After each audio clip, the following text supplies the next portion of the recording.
wallahu alam, Bu, ya.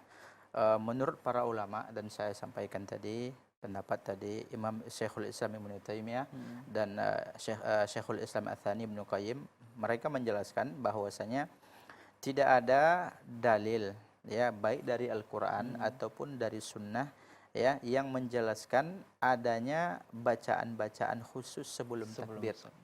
Baik itu istighfar, baik itu usolli. Karena ya tidak ada satupun hadis, bahkan ya dalam kita beribadah ini haruslah kita tersebut bersandar kepada dalil, bukan hanya kepada ijtihad, ya. Ingat, ini ijtihad sebagian ulama, tapi harus ada dalilnya, harus ada perintahnya dari Al-Quran ataupun sunnah, ya. Karena dalam hadis Rasulullah katakan, man amila amalan laisa alaihi amruna fahuwa raddun. Rasulullah sallallahu alaihi wasallam bersabda, barang siapa yang melakukan suatu amalan tidak ada dasarnya dari kami, ya, maka amalan tersebut tertolak. Sekarang pertanyaan kita, ada enggak dasar, ya, dari Rasulullah pengucapan atau pembacaan usolli sebelum sholat?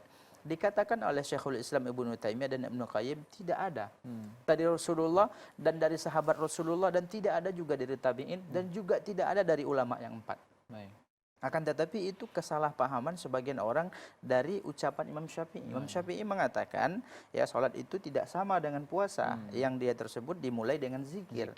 Jadi wallahu a'lam, Bu, ya, tidak ada hadis dalil yang menyuruh kita untuk membaca istighfar dan usolli. Itu hanya ijtihad sebagian ulama saja, dan ijtihad itu berbeda-beda. Kalau ada ulama yang berijtihad baca istighfar dan usolli, kalau ada, ya, kalau dibuka pintu ijtihad, maka mungkin saya juga bisa berijtihad. Saya katakan baca qul huwallahu ahad 3 kali sebelum salat, karena qul huwallahu ahad itu adalah sepertiga Al-Qur'an. Kalau kita baca 3 kali, kita khatam Quran. Kan jadi apa jadinya? Jadi rancu jadinya. Jadi rancu agama ini. Jadi ya, dalam agama, dalam ibadah ini, ya, harus ada dalil, ya. Dan untuk pengucapan istighfar 3 kali, kenapa hanya 3 kali? Kenapa enggak 10? Ya, kenapa enggak 100? Kan lebih banyak, lebih baik, gitu.